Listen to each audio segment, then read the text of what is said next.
दोस्तों, हमारे सौरमंडल का विशाल दानव जो कि जुपिटर है। कभी आपके दिमाग में सवाल आया होगा कि जुपिटर के अंदर क्या है।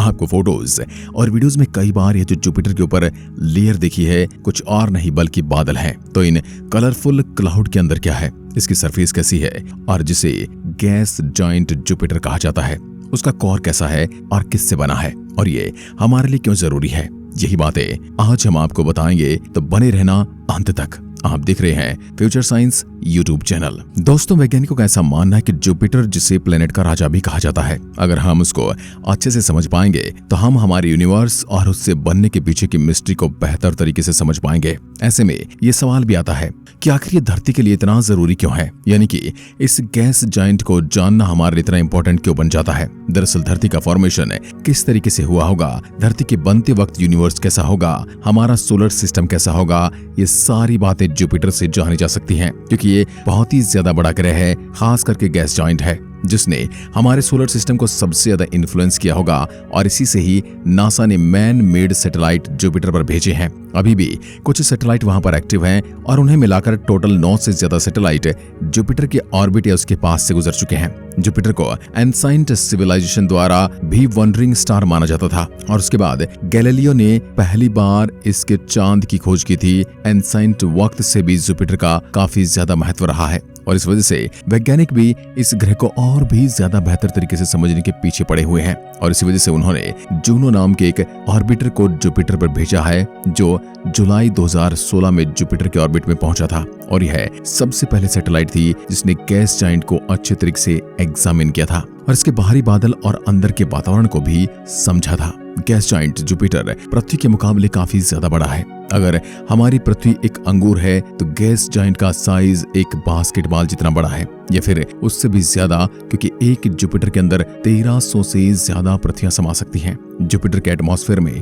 कितना ज्यादा अंदर जाया जाता है, प्रेशर उतना ही ज्यादा बढ़ता जाता है। इस गैस जायंट का प्रेशर बहुत ज्यादा होता है और अगर आप इसके कोर की तरफ बढ़ोगे तो धीरे धीरे महसूस होगा कि बहुत ही ज्यादा बढ़ता जा रहा है। जुपिटर के अंदर की चीजें बहुत ही ज्यादा टाइटली पैक की गई हैं और इन सारी चीजों की वजह से इसके अंदर का क्लाइमेट और एनवायरनमेंट बहुत ही ज्यादा खतरनाक रहता है, जितना हम इंसान इमेजिन भी नहीं कर सकते। जुपिटर के अगर इंटीरियर को देखें तो उसे कई लेयर्स में डिवाइड किया जा सकता है, लेकिन उन्हें ऐसे डिवाइड नहीं किया जाता क्योंकि इन सारी लेयर्स में ट्रांजिशन बहुत ज्यादा कम है। यानी जैसे पृथ्वी पर हवा के बाद तुरंत जमीन आ जाती है, यानी एटमॉस्फेयर के तुरंत बाद लैंड है, वैसा यहाँ बिल्कुल नहीं है। यहाँ गैस से लिक्विड, फिर लिक्विड से सॉलिड फॉर्म में जा जाता है और इनके बीच का डिस्टेंस बहुत ज्यादा है, क्योंकि यह बहुत ज्यादा बड़ा ग्रह है। जैसे मंगल ग्रह की जमीन लाल है, यह हमें बाहर से ही दिखता है क्योंकि आप डायरेक्ट इसके सरफेस को देख सकते हैं, पर जुपिटर के साथ ऐसा बिल्कुल नहीं है। आपको जुपिटर पर जो अजीब सी डिजाइन और गोले दिखते हैं, ये असलियत में जुपिटर की जमीन नहीं बल्कि इसके बादल हैं, जो कि पूरे जुपिटर को डेंसली घेरे हुए हैं। ये बादल अमोनिया और पानी से बने हुए हैं, जो कि हाइड्रोजन और हीलियम के एटमॉस्फेयर में मौजूद हैं। इन बादलों की वजह से हमें जुपिटर के अंदर कुछ भी दिखाई नहीं देता, लेकिन जो जूनो सैटेलाइट है वह कई प्रकार के टूल से भरी हुई है, जिस वजह से इसने वैज्ञानिकों की काफी ज्यादा मदद की ये जानने में कि आखिर जुपिटर के अंदर चल क्या रहा है। सबसे पहले जब हम जुपिटर के बादलों के अंदर जाते तो हजारों किलोमीटर का सफर करने के बाद प्रेशर इतना ज्यादा बढ़ जाता है, जो एटमॉस्फेयर पूरे हाइड्रोजन से भरा हुआ है वह लिक्विड में बदल जाता है और पूरे सोलर सिस्टम के सबसे बड़े समुद्र को जन्म देता है। लेकिन कमाल की बात तो ये है कि यह जो समुद्र है, इसका पानी ऑक्सीजन और हाइड्रोजन से नहीं बना है, बल्कि सिर्फ और सिर्फ हाइड्रोजन का बना हुआ है, क्योंकि यहाँ पर प्रेशर इतना ज्यादा होता है कि हाइड्रोजन ही लिक्विड फॉर्म में तब्दील हो जाती है। पृथ्वी में जितनी भी चीजें मिलती हैं वे ज्यादातर 3 स्टेट में होती हैं, सॉलिड, लिक्विड और गैस। आप किसी भी गैस को बहुत ज्यादा प्रेशर मिलाकर लिक्विड बना सकते हो और उसी लिक्विड का टेम्परेचर गिरा के आप उसे सॉलिड बना सकते हो। अर्थ पर भी हाइड्रोजन में बहुत ज्यादा प्रेशर डाला जाता है, तब वह लिक्विड हाइड्रोजन बन जाती है, जो बहुत ही ज्यादा ठंडी होती है। लेकिन यहाँ पर मौजूद लिक्विड हाइड्रोजन तो पृथ्वी पर मिलने वाली हाइड्रोजन से भी ज्यादा ठंडी होती है। अंदाजे से जुपिटर के ओशियंस का टेम्परेचर -1700 डिग्री सेल्सियस तक जा सकता है। अगर आप जुपिटर पर गिर जाते हैं तो आपको ऐसा लगेगा जैसे आप बहुत ही ज्यादा घने धुएं से गुजर रहे हो और यह धुआं धीरे धीरे भारी होता जा रहा है और गोल भी होता जा रहा है। उसके फिर धीरे धीरे पानी की कुछ बूंदे होने का एहसास होगा और फिर आप अपने आप को समुद्र में तैरते हुए पाओगे। लेकिन बात यह है कि यहाँ तक पहुंचने से पहले ही हम बर्फ बन चुके होंगे। लेकिन यह समुद्र तो कुछ भी नहीं है। जब जुपिटर की और गहराई पर जाओगे तो यहाँ पर प्रेशर और भी ज्यादा बढ़ जाएगा, जिसकी वजह से हाइड्रोजन के एटम एक दूसरे के और भी ज्यादा करीब आ जाएंगे। और इस लगातार बढ़ते प्रेशर की वजह से यहाँ पर हाइड्रोजन लिक्विड नहीं बल्कि मेटल के फॉर्म में आ जाएगा। लेकिन यह पूरे तरीके से भी मेटल नहीं होगा, बल्कि लिक्विड मेटल होगा, जैसा कि मरकरी होता है। यहाँ पर जो प्रेशर होता है वो धरती पर होने वाले प्रेशर से लाखों गुना ज्यादा होता है। यह हाइड्रोजन के एटम को इतना ज्यादा स्कीव कर देता है कि इसके एटम फ्रीली घूम सकते हैं, यानी कि उसका बॉन्ड टूट जाता है और फिर इलेक्ट्रॉन लिक्विड में आसानी से फ्लो कर पाते हैं। इसकी वजह से बहुत ही ज्यादा फास्ट रिवॉल्विंग मैग्नेटिक करंट पैदा होता है। और यही कारण है कि जुपिटर का मैग्नेटिक फील्ड बहुत ही ज्यादा पावरफुल है। हाइड्रोजन के समुद्र के बाद लिक्विड मेटालिक हाइड्रोजन जुपिटर के ज्यादातर कोर को भरता है। आप भी ये बात जानते होंगे कि कोर के जितना करीब जाते हैं वहां पर टेम्परेचर भी बढ़ने लगता है। भले ही जुपिटर का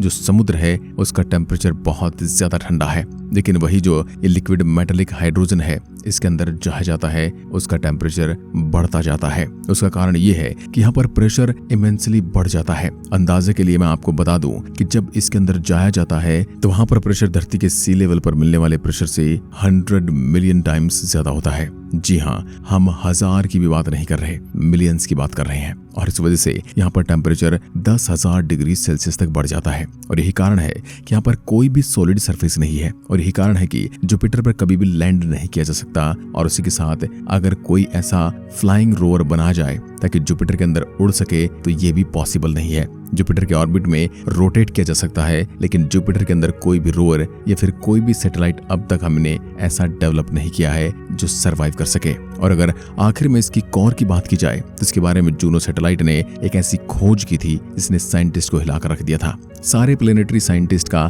यह मानना था कि जुपिटर का कोर डेंसली ऑब्जेक्ट होगा जो कि पृथ्वी के साइज का होगा। जुपिटर में ज्यादा प्रेशर है, इसलिए हो सकता है यहाँ पर एकदम परफेक्ट बाउंड्री वाला कोई बहुत ज्यादा डेंस ऑब्जेक्ट हो। लेकिन जूनो की रिपोर्ट कुछ अलग बताती है। उसके हिसाब से जुपिटर का जो कोर है वो डिफ्यूज है और फ्लरी है, यानी कि उसकी कोई भी शार्प बाउंड्री नहीं है और न ही वह सर्कुलर शेप का है, बल्कि वह इरेगुलर शेप का है और थोड़ा बहुत हो जुपिटर के लिक्विड मेटालिक हाइड्रोजन के साथ मिला हुआ है, यानी कि वह पूरी तरीके से सॉलिड नहीं है। वैसे तो वैज्ञानिकों का यह भी कहना है कि सारे एक्टिव कोर सेमी लिक्विड होते हैं, लेकिन वह हमेशा सर्कुलर होते हैं और उनकी एक शार्प बाउंड्री होती है, पर इस केस में ऐसा नहीं दिख रहा है। ऐसे में वैज्ञानिकों का ये मानना है कि हो सकता है जो ऐसे बड़े प्लैनेट हैं जैसे सैटर्न, उनके कोर ऐसे होंगे, पर अभी तक इतनी ज्यादा रिसर्च नहीं हो पाई है, जिस वजह से वैज्ञानिकों का ये मानना है कि अब कोई गैसली प्लैनेट बनता है। लाइक जुपिटर तो पहले वह रॉक या फिर बर्फीला प्लैनेट ही होता है, उसके बाद उसके आसपास का